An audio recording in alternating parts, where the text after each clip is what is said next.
Olá, meus irmãos, parceiros de ministério, tudo bem com vocês?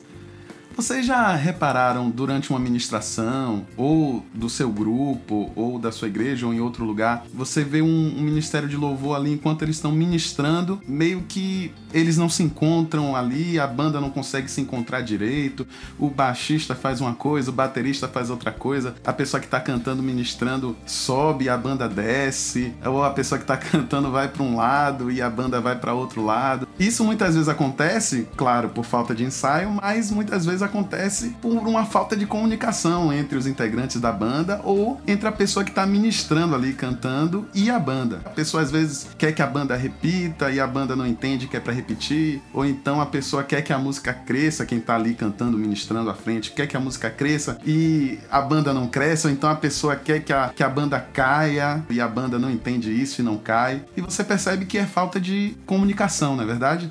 Eu até pretendo falar sobre isso em um outro vídeo, mas hoje eu queria falar um pouco com você que imagine se numa ministração a falta de comunicação provoca um transtorno tão grande. Imagine nos nossos relacionamentos enquanto igreja, enquanto ministério. A falta de comunicação, a falta de unidade gera prejuízos enormes. E eu quero lembrar para vocês de um episódio. Vocês lembram daquela passagem da Torre de Babel? Ali em Gênesis, no capítulo 11, a partir do versículo 6, o povo ele se juntou para construir uma torre e o objetivo deles era chegar no céu. A torre fosse enorme e eles fossem vistos e lembrados por todo lugar. Deus, ele não se agradou daquilo, ele não queria que aquilo acontecesse. E é interessante que no versículo 6, o Senhor fala assim: eles são unânimes e eles têm a mesma linguagem. E aí ele fala: desçamos ali e vamos confundir a linguagem deles, vamos confundir a fala deles, eles não vão se entender e a gente vai acabar com esse plano deles, a gente vai fazer esse plano não dar certo. Você percebeu que a forma que Deus usou para frustrar um plano de um povo que era unânime, de um povo que tinha o mesmo objetivo, de um povo que estava trabalhando junto com o mesmo propósito, o plano de Deus foi confundir a linguagem deles? E muitas vezes no nosso ministério, na nossa vida, no nosso casamento, a gente tem o mesmo objetivo, a gente quer chegar no mesmo lugar, só que muitas vezes o que atrapalha a gente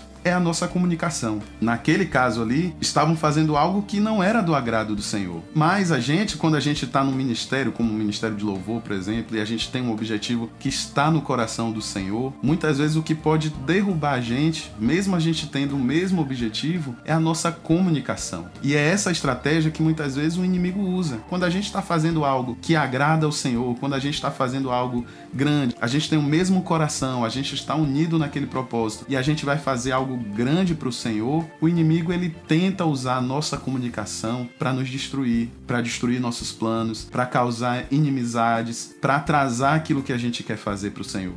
É muito importante a gente estar atento a isso, porque muitas vezes uma coisa que você fala para o seu parceiro de ministério, uma coisa que você fala para sua esposa, uma coisa que você fala para o seu marido, uma coisa que você fala para o seu líder, muitas vezes aquilo, dependendo da maneira como você fala, isso pode, ao invés de ajudar, isso pode atrapalhar. Então a gente precisa ter muito cuidado da maneira como a gente fala com os nossos irmãos. Muitas vezes a gente é mal entendido, então a gente precisa falar as coisas de uma forma muito clara.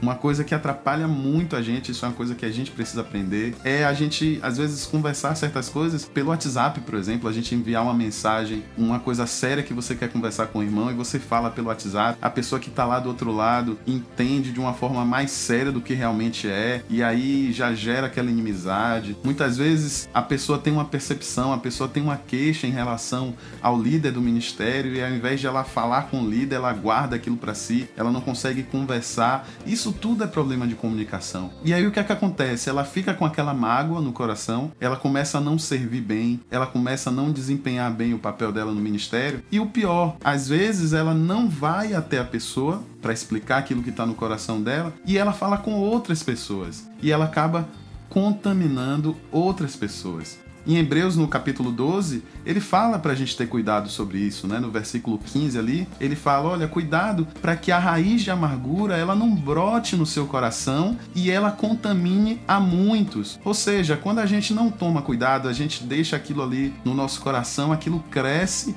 aquilo brota e o pior, a gente vai contaminar a outras pessoas. Em Mateus, no capítulo 18, ele instrui ali a pessoa: se o seu irmão pecar contra você, vá até ele e fale com ele. Ele não diz para você falar com outras pessoas, mas ele fala: vá até o seu irmão, converse com ele. Se ele te der ouvidos, você ganhou seu irmão. Se ele não te der ouvidos, então sim, fale com outras pessoas, mas vá junto com essas pessoas para conversar com esse irmão que errou contra você. Mesmo quando ele fala para você falar com outras pessoas, na verdade é você ir junto com elas para conversar com essa pessoa. De repente você tem um ministério com potencial grande, vocês têm planos no Senhor, vocês têm um coração que quer fazer a mesma coisa para o Senhor, vocês têm um grande potencial, mas vocês podem ser parados por causa de uma falta de comunicação ou por causa de uma má comunicação.